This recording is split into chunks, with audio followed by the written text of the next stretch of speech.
Sport Buzz, tudo bem com vocês? Hoje vocês já estão vendo que a gente está num cenário diferente aqui, porque a gente está em Campinas, no ginásio do Taquaral, para bater um papo com a fera, o Capita, Bruninho. Tudo bem, Bruninho? Beleza, obrigado cara, por receber a gente aqui na sua casa. Que isso, prazer.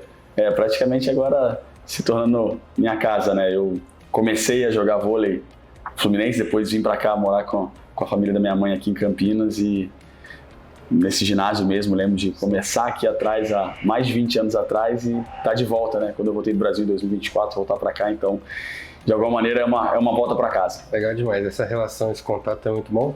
Queria começar falando dessa temporada do Vôlei Renata, que começou com o título paulista.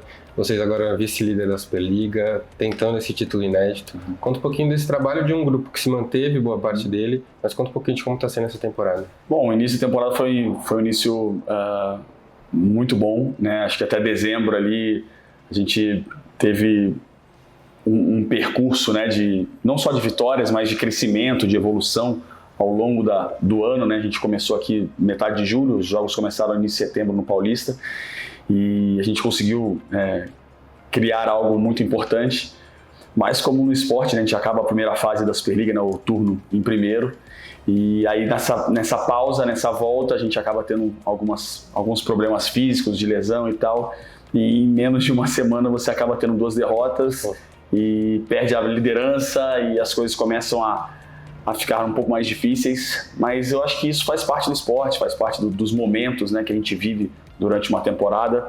A gente tem que ter a cabeça no lugar, saber que é hora de pés no chão, trabalhar muito, mas eu continuo muito feliz porque é um grupo que, apesar das dificuldades, está sempre junto, unido, e eu tenho certeza que talvez esse momento de dificuldade faça parte também para uma evolução, para um crescimento. Mas tem sido uma temporada muito bacana, não só essa, como a temporada passada, que a gente conseguiu chegar à final da Superliga. E é claro que a gente sonha, né, com um título nacional. A gente ainda tem Copa do Brasil a ser disputada, Sul-Americano, a Superliga, né, as finais da Superliga. Então é um ano cheio de objetivos, cheio de desafios, que tudo começa, né, no nosso dia a dia aqui, né? Então tudo é preparado a cada dia aqui, a cada treinamento. Mas eu tenho certeza que esse grupo tem tudo para continuar chegando em finais, e aí é hora de, depois lá na frente da decisão, tem outros fatores que acabam prevalecendo. E fala um pouquinho como capitão desse grupo, assim, que se manteve boas peças, você, Bruno Lima, Adriano, Maurício Borges, enfim, conta um pouquinho desse trabalho de um grupo que já se conhece, você já conhecia alguns da seleção. Eu acredito que é muito importante você ter uma base, né, sendo sempre mantida, porque a gente já entende como lidar, né? Eu não falo nem só de entrosamento dentro de quadra, mas mesmo com lidar em momentos, né? Seja em momentos bons, seja em momentos ruins, como cobrar um do outro. Então a gente já tem aqui uma amizade e uma lealdade entre todos, que a gente pode discutir, brigar, mas saber que tudo é por um bem maior, que é pelo bem do time. Então eu acho que essa base mantida, né, como você disse, com Bruno Lima, com Maurício Borges, Adriano, Judson, Luquinha, ela é fundamental, né, para a gente ter esse conhecimento entre nós de como lidar, principalmente em momentos de dificuldade, né, porque quando as coisas estão indo bem, tudo vai fluindo, né, mas dependendo do momento da temporada que as coisas acabam não acontecendo como a gente quer, a gente precisa muitas vezes conversar, ter conversas mais difíceis, e um grupo que se conhece, isso acaba facilitando, né, nesses momentos mais difíceis. E esse trabalho como capitão internamente, você falou, né, dessa cobrança às vezes do que acontece do dia a dia, como é que você tenta conhecer os seus companheiros, assim, para saber, esse aqui eu posso falar um pouquinho mais forte, esse aqui eu preciso ir mais tranquilo? Como é que é esse trabalho de capitão? Eu acho que aí você vai entendendo ao longo do tempo, né? Então você vai percebendo, no primeiro dia que você chega e você já sabe como cada um lida em diversas situações. Então você começa a perceber como um cara se motiva mais, como que ele é no dia a dia.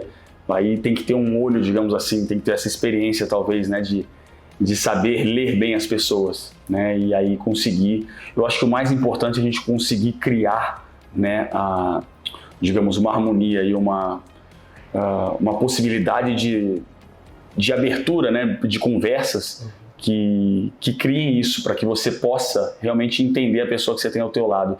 Então, assim, não interessa que eu sou o cara que eu joguei, 5 Olimpíadas, que eu tenho 20 anos de vôlei, e o cara que é o primeiro ano de adulto dele, aqui nós estamos todos com responsabilidade, né? Lógico que o cara está chegando, mas nós estamos, digamos, na mesma prateleira, no mesmo patamar. Por mais que eu jogue, que eu seja titular e ele ainda não, mas eu acho que você mostrar para ele que ele tem essa importância no grupo, tanto quanto eu tenho, faz com que esse diálogo e essa troca fique cada vez mais genuína, né, no meu dia a dia. Todo mundo pelo mesmo objetivo, né? Exato, assim, não interessa se você vai dar um saque, mas todos os dias aqui tem alguém que está treinando o time titular, está fazendo a gente ter que suar cada vez mais, então isso eu falo dos jogadores, mas isso aí é de todo mundo, né, do staff, do pessoal que estuda os jogos, né, do nosso massagista que eu acabei de estar falando em off aqui, que é uma lenda que está todo dia ali trabalhando, então quando você cria algo que as pessoas todas entendem, né, que elas têm um papel fundamental dentro de um projeto, tudo isso, sem dúvida alguma, ajuda ao objetivo principal, né, de um time, e não, digamos, o objetivo pessoal de cada um. Né?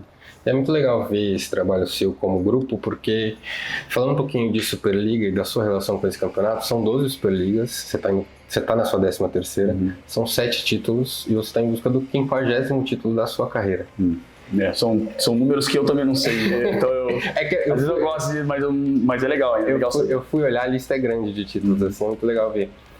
O que ainda te faz chegar todo dia para treinar e sentir ainda aquela paixão do Bruno da CIMED de Florianópolis, que estava dando os primeiros passos ali? Eu acho que antes de qualquer coisa é o amor pelo que eu faço, né? Então, assim, eu falo para as pessoas, seja em bate-papo ou que existem algumas coisas que elas acabam sendo além daquilo que a gente imagina, do que a gente sonha. Quando você tem uma paixão por algo e você consegue viver daquilo, eu só acho que é o que eu mais agradeço todos os dias a Deus, né? Não só por saúde, mas por isso, porque eu realmente faço aquilo que eu gosto, né?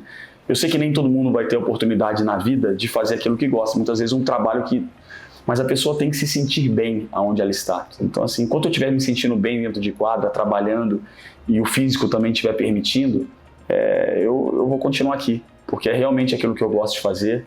Eu sempre coloco para mim metas, né, digamos assim, desafios. Poxa, Campinas é um lugar que ainda não, né, o Vôlei Renata não conquistou um título nacional.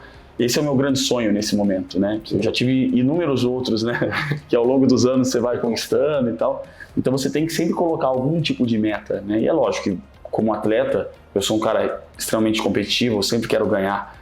Mas hoje eu sinto que outras coisas me movem além disso, né? Lógico que você tem que ter digamos, uma meta, um objetivo, claro, mas o dia a dia e naquilo que eu posso realmente contribuir aqui dentro também, eu sei que isso também é a minha missão. E isso me deixa sempre, digamos, com essa chama, né? Com essa vontade de alguma maneira de continuar fazendo aquilo que eu amo.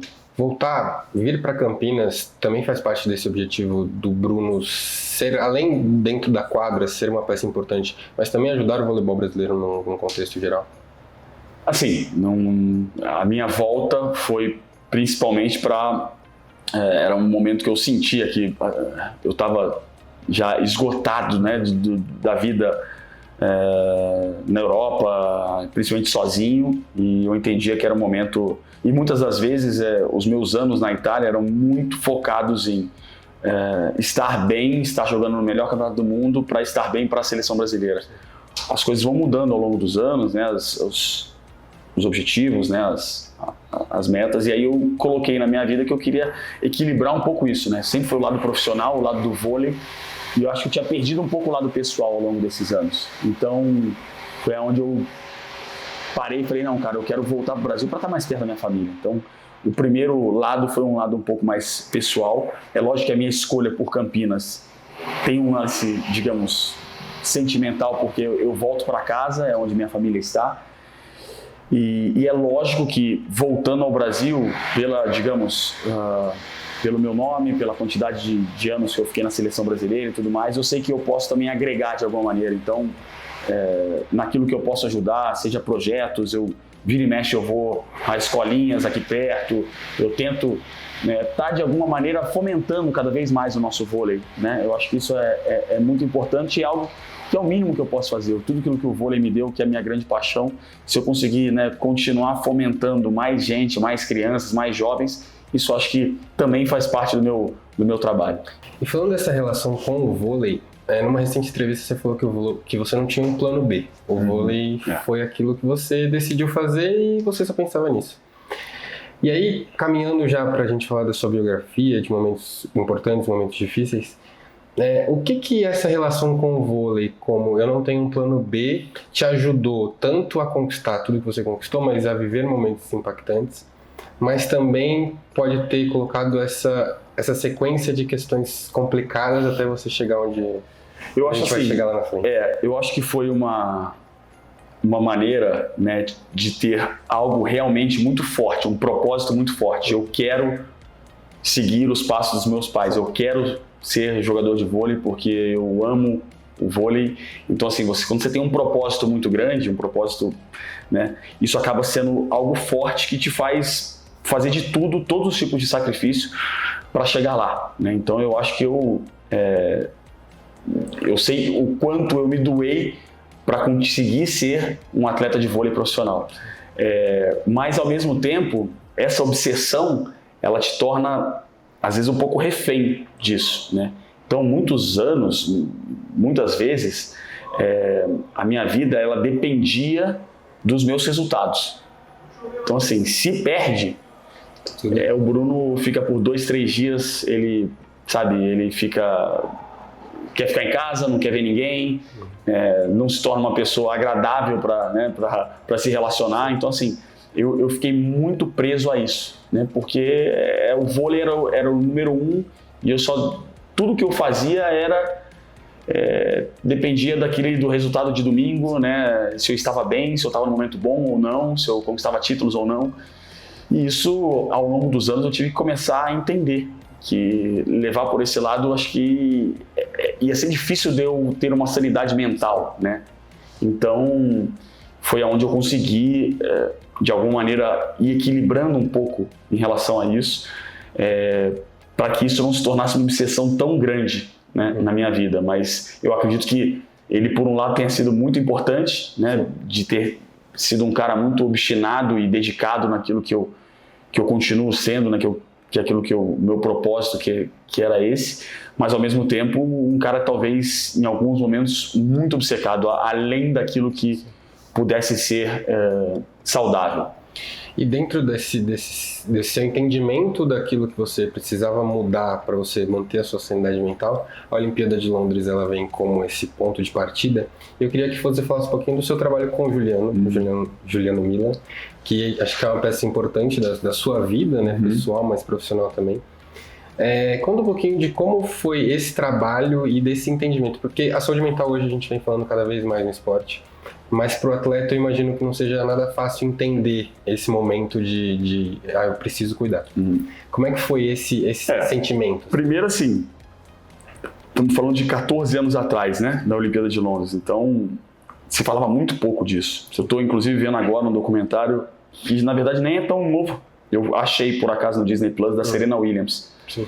E ela acaba falando sem saber, né, em relação à saúde mental, de 2008, 2009, que as pessoas não se falava disso. Então, muitos atletas com certeza passaram pelo que eu passei, né, sem saber exatamente o que era e como lidar com aquilo, né? E o Gil, né, por acaso ele é marido da Alessandra, que é minha empresária. A gente, pós-Londres, era um momento onde eu tinha perdido aquela paixão que a gente fala, né, o amor mesmo de vir para um treino, de estar em quadra, de compartilhar momentos com os meus companheiros. E eu estava realmente muito frustrado, né? Aquela cicatriz da medalha de prata de Londres, acho que ela doía mais, sabe? Era uma coisa que era quase que tinha perdido mesmo a vontade, né, de estar em quadra, e era um ódio mesmo. E eu precisava entender o que estava passando, né, dentro de mim. Então, foi quando eu procurei ajuda. Eu senti que eu estava totalmente fora do que o Bruno era, né? E eu entendi que daquela maneira eu não ia chegar a lugar nenhum, né? E se eu quisesse ter uma outra oportunidade, quisesse continuar, né, a jogar vôlei, eu precisava mudar. E aí foi quando eu tive a consciência de que a gente acredita que a gente está, porque eu sentia em 2012 que eu estava totalmente preparado fisicamente, tecnicamente, grupo né, positivo. como grupo, as coisas estavam acontecendo, mas talvez eu não tivesse preparado ainda mentalmente, né, para aquilo, né, para tudo aquilo que viria depois também, né, mesmo talvez se tivesse ganho o título, o que seria de mim pós aquilo? E foi quando eu, né, às vezes, numa derrota como essa, numa cicatriz tão doída quanto essa, você precisa olhar para dentro, e ali eu entendi que eu precisava de ajuda, e foi muito importante, né? Foi um grande divisor de águas para mim, porque apesar da dificuldade de ter que me abrir, que não é simples, né? Você falar com alguém, você colocar para fora todos os seus sentimentos e muitas vezes ter feedbacks, né, que podem também machucar de alguma maneira você, né? Certos traumas e tal, não foram fáceis, mas foi assim que eu consegui me entender cada vez melhor, e gerenciar melhor as minhas emoções e os meus momentos difíceis também, né?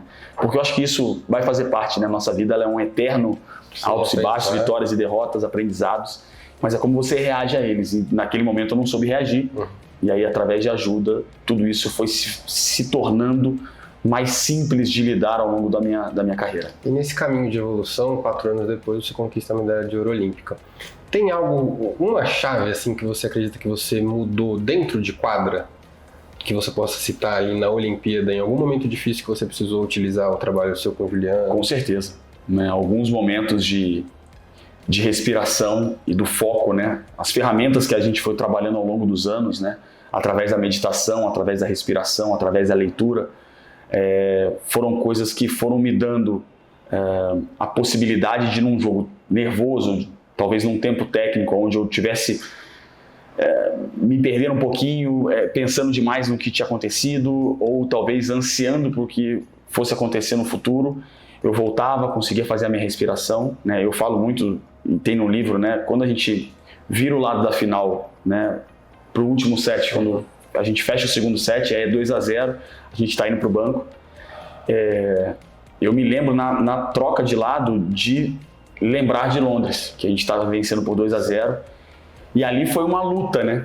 Contra a mente, contra um demônio ali, que é uma parte de mim que fica me lembrando, olha, lembra de Londres, como é que foi? Então assim, e como eu consegui me concentrar naquele momento, naqueles 2 minutos, se eu não me engano, que são de intervalo, naquele momento de fazer respiração, de repetir as minhas frases que a gente tinha, né, como mantra, digamos, ali dentro de mim, e focar no ponto a ponto, que era o mais importante. E tanto quando eu saio, né, no 25-24 pro banco, que o Evandro entra para bloquear no meu lugar, eu lembro de nem ir até o fundo da quadra, que o pessoal já estava numa corrente, porque eu já estava focado no próximo ponto, né? Eu ia voltar para a quadra, ia ficar 25-25, eu estava em tal rede, o bloqueador ia estar ali, então eu já estava na minha cabeça pronto para seguir o jogo, pronto para seguir, né? Porque eu não queria lidar com aquele sentimento de, cara, após um momento difícil em Londres, eu fiquei remoendo certas coisas. Então, tiveram vários momentos ali durante aquela Olimpíada que essas ferramentas, né, através de meditação, de respiração, de leitura, me ajudaram a mudar certos aspectos, principalmente emocionais dentro de quadra. E é muito legal te ver falando isso, porque a gente que assiste o jogo e assim, às vezes torcendo, trabalhando, a gente não imagina quantas coisas devem passar na mente de um atleta, né? E você citar isso, que num momento importante de uma Olimpíada em casa, você relembrar de algo 4 anos atrás, é importante até pra galera entender o quanto é difícil ser atleta de alto rendimento e de buscar esses resultados. É isso, e a gente não pode achar que a gente não vai pensar em certas coisas, exato, ou que o grande lance é como você reage a isso, é você deixar passar, é aquilo não te influenciar mais, né? Então você ter ferramentas para voltar ao momento presente. Então é basicamente isso, é você de alguma maneira ir silenciando a mente, ou deixando aquele pensamento ali, mostrando para ele que ele não importa mais, né? Então, mas isso acontece diariamente, né? Durante os jogos da Superliga, durante treinos, às vezes que não tem alguma coisa que não está acontecendo, poxa, o saque não está entrando, poxa, o que está acontecendo e tal. Pô, tudo aquilo que você fez durante a sua vida inteira, você sabe fazer aquilo, mas por algo, né, que talvez esteja te travando até mentalmente, né, você não consegue naquele momento. Então, são muitas camadas que são difíceis, que a nossa mente, ela é... E o esporte, por ser uma coisa de resultado, e toda hora Sim. Você está disputando algo na competição, ele se torna, a mente se torna, com certeza, acho que o grande fator, né, de um atleta. E hoje, falando de saúde mental, a gente vem falando cada vez mais desse assunto. A gente teve o Neymar falando no final do ano passado um pouquinho sobre essa questão. O quanto você acha importante que nomes marcantes do esporte, como você, Neymar, a Rebeca Andrade também, que tirou um ano sabático, o quanto é importante vocês falarem sobre isso, sobre as situações que vocês viveram, para trazer essa nova geração e entender a importância disso? Cara, não só falar em público, que com certeza pessoas, né, desse calibre influenciam, né, porque eu acredito que isso possa ser algo que não só no esporte, é lógico que o esporte, por ele ter as pessoas que olham e tal, tudo isso acaba se tornando uma proporção ainda maior. Mas eu digo para as pessoas, né, entre aspas, que não são do dia a dia mesmo, que não são atletas, né, que muitas vezes se sentem sufocadas dentro de um trabalho ou dentro de uma relação, como elas lidam com isso. Então, você ter pessoas com quem você consegue conversar, com quem você consegue desabafar. E o meu papel, eu sinto que é esse também, é tentar passar para os jovens aqui dentro, cara, que você está num momento bom, você está se sentindo bem, você se sente confiante, você se sente... Mas vão vir momentos de dificuldade, de obstáculos. Então, você precisa estar pronto para isso, para lidar com isso, né? Então, a nossa experiência, talvez, né, de jogadores mais velhos, seja essa, né, de mostrar para eles que não tem problema, né? Sim, e isso faz parte da nossa vida, né? E você se abrir, você mostrar sua vulnerabilidade não é um problema. Então, eu acho que isso é o que mais marca, né, de pessoas que são tão campeões, são vistos, né, como estrelas e tudo mais, mas que se mostram vulneráveis em certos momentos. E que não é um problema isso, que isso acho que faz a pessoa se tornar ainda maior, né? Legal demais. E Bruno, todas essas histórias que a gente está falando aqui estão no seu livro, na sua biografia, Entre Sombras e Vitórias. De onde surgiu essa ideia de eu vou contar minha história, vou contar os momentos bons, os momentos ruins, vou contar em detalhes pra galera? Bom, veio quando eu estava na Itália, né, que o livro foi lançado primeiro lá, né, o Dal Buio all'Oro, é um jornalista da Gazzetta dello Sport e um jornalista de moda, que se tornaram amigos, né, eles vieram com a ideia. Na Itália existe já um mundo de autobiografias, né, de atletas muito maior do que aqui no Brasil, né? Então eles tinham essa ideia de fazer comigo, achavam que a minha história tinha coisas muito ricas assim para passar para as pessoas, para atletas, né? E eu no primeiro momento estava meio cético, falei, cara, não sei se é isso que eu quero, ainda mais jogando ainda, né? Vou abrir assim a minha vida, né, para essas pessoas. E aí a gente teve algumas conversas, eu falei, cara, talvez possa ser algo interessante, né? E eu não queria chegar ali e colocar só as minhas vitórias, né, o meu currículo e momentos de felicidade. Eu queria mostrar realmente tudo aquilo que eu senti, o que eu passei e como o trabalho foi algo que, né, a minha dedicação, do propósito, né, o quanto foi importante, né, para minha carreira e para minha vida, né? Então, eu acho que era a minha missão também conseguir passar isso para as pessoas. E aí, através de um livro, acho que isso se tornou ainda maior, né? Conseguir atingir mais pessoas.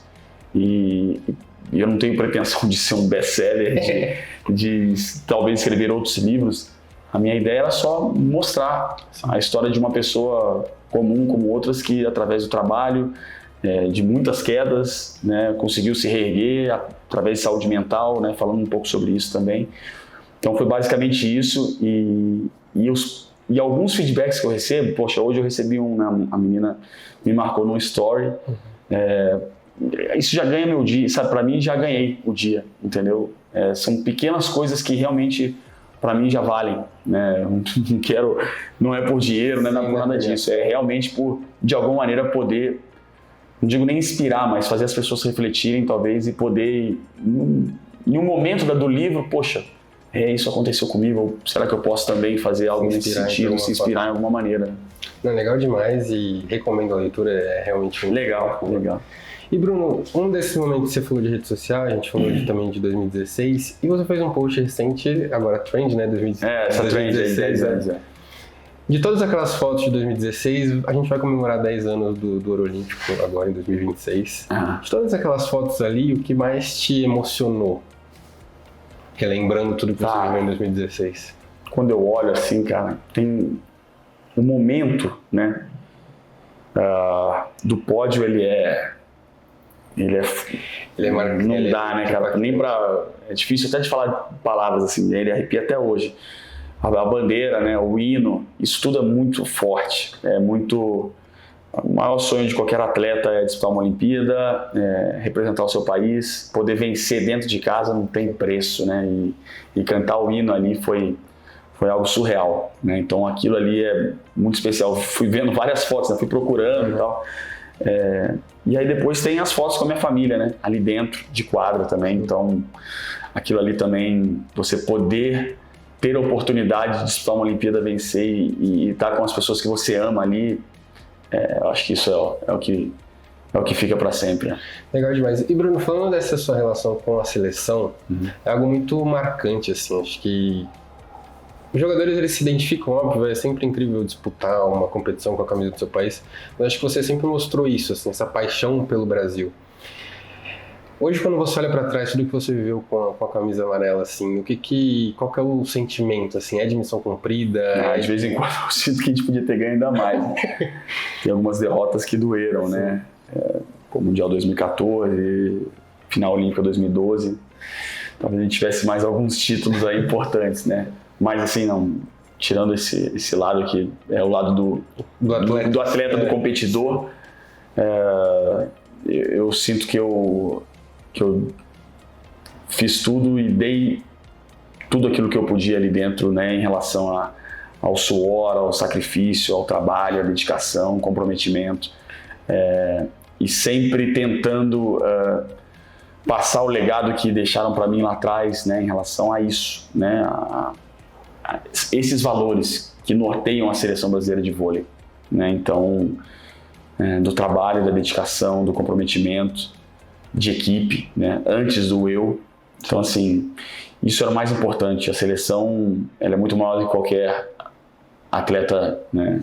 Então, era isso. Colocar tudo que a gente pudesse em benefício, em prol daquela seleção, né, daquela camisa e representando o nosso país. Gostaríamos de ter vencido mais, com certeza não ter vencido sempre, mas isso é do esporte, né? Eu acho que ter tido isso, né, é missão cumprida, porque eu sei o quanto nós nos dedicamos. Nós éramos os primeiros a nos cobrarmos muito também quando as coisas talvez não estivessem acontecendo, mas tudo aquilo que foi feito, enquanto nos anos que eu estive ali, eu realmente tenho muito orgulho de tudo aquilo que nós conseguimos, e principalmente desses valores que nortearam durante tanto tempo e que continuam norteando, né, a seleção, né, que as pessoas se identificam com isso também. E Bruno, falando desse legado que você pegou de atletas importantes que vieram antes de você, e olhando também o seu papel como exemplo para essa geração que vem hoje, eu estava conversando com o Lucão no passado numa entrevista, e ele falou um pouquinho sobre a seleção de novos, dessa falta que essa seleção faz para que os atletas cheguem já um pouquinho mais experimentados a nível internacional. Queria que você falasse um pouquinho sobre isso e desse futuro da seleção com esses novos talentos que estão vindo por aí. Eu acredito assim, para nós foi muito importante, né? Lá em 2006, né, quando a gente, entre aspas, começa ali uma seleção de novos, com uma galera mais jovem, comigo, Lucão, Éder, Sidão, Murilo, que já era da adulta, mas ainda, né, compunha a seleção de novos. Tinha acabado de vencer a primeira Superliga, então alguns caras, Thiago Alves, e a gente vai para a Europa e começa a fazer vários amistosos e tal, porque é um vôlei diferente, o voleibol internacional, de seleções, né, com o voleibol aqui.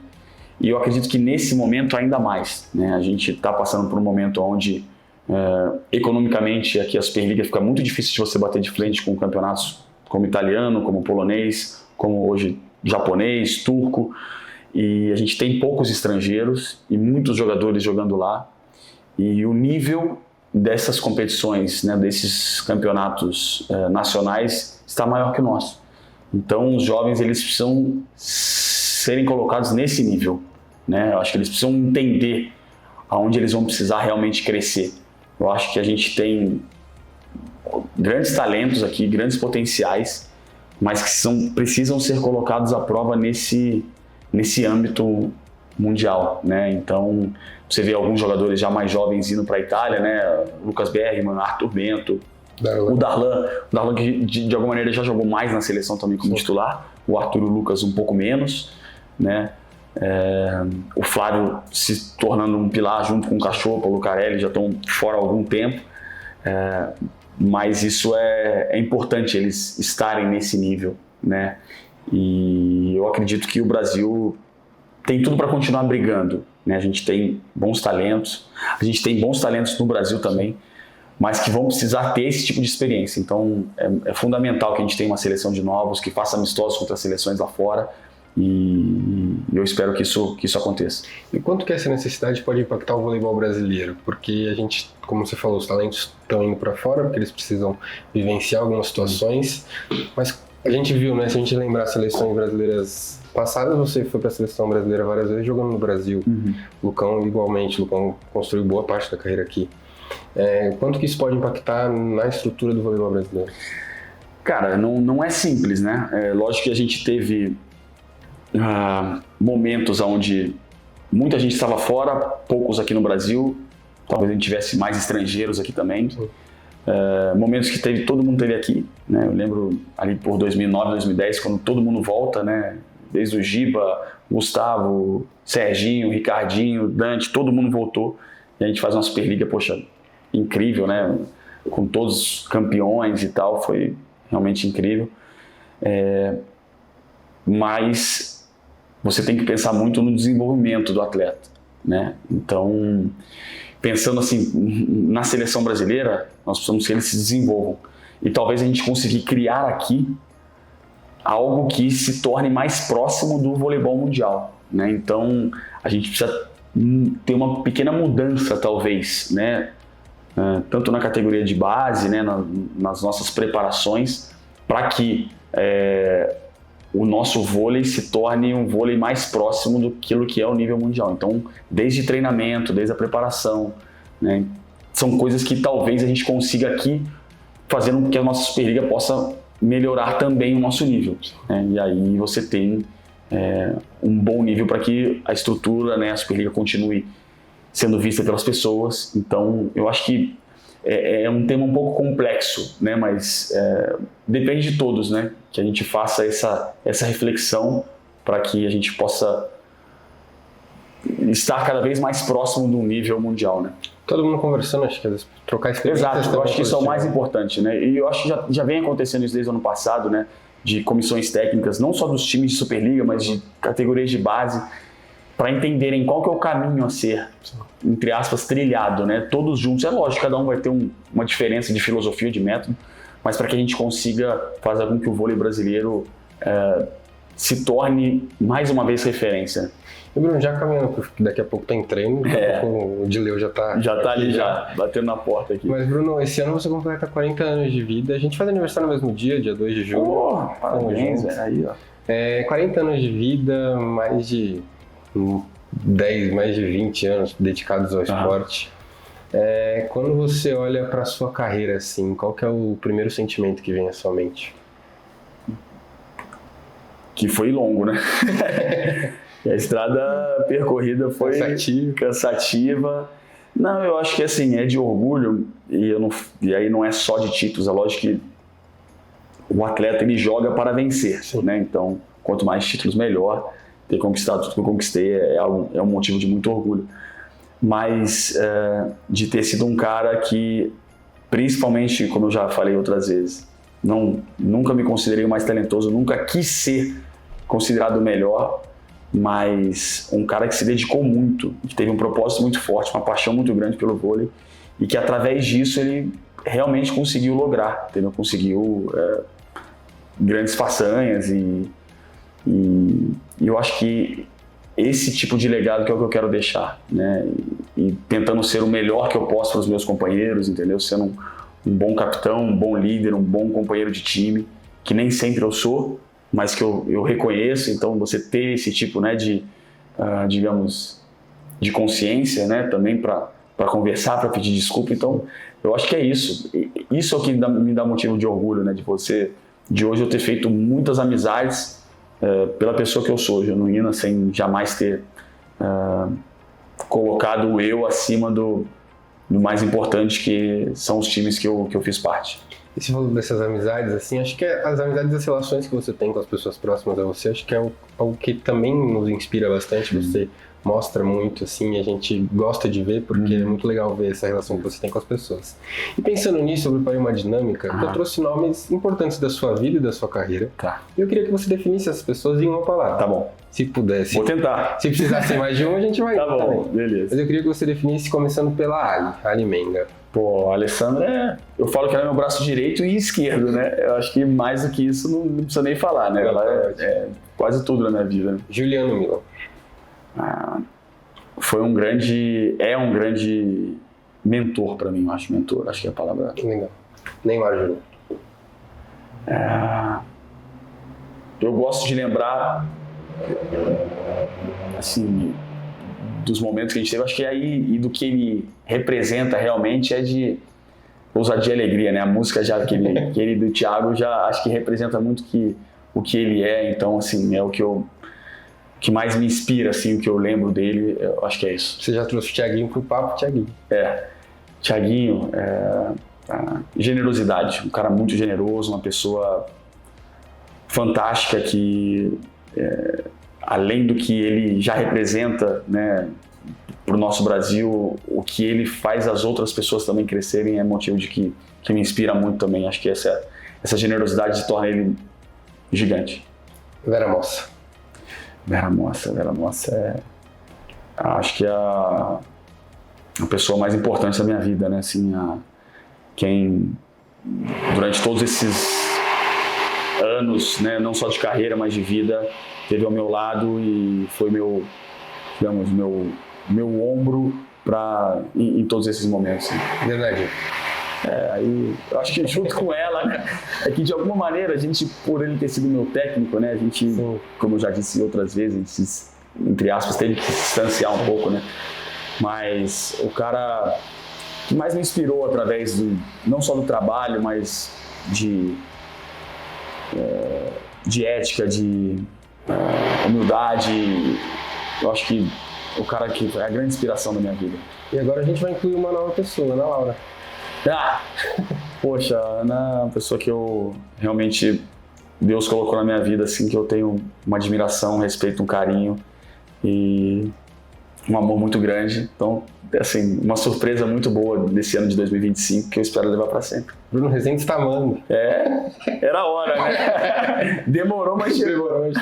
Bruno, eu quero muito te agradecer. Prazer, foi uma obrigado. Honra te conhecer, bater esse papo com você. Obrigado por nos receber aqui. Prazerzão. A gente só te deseja muito sucesso, muita saúde. Obrigado. Que você continue fazendo o que você ama, que a gente vai estar torcendo por aqui. Valeu, galera do Sport Blues, valeu, Gui. Tamo junto aí. Obrigado pelo papo. Esse é o Capita, Bravo. Ele segue o Sportbus. Se você não segue, @SportBusBR. Segue aí, galera. E segue o Bruninho também, @Bruninho1. Bruninho. Valeu. Valeu, galera. Tamo junto. Até a próxima. Bruno. Show.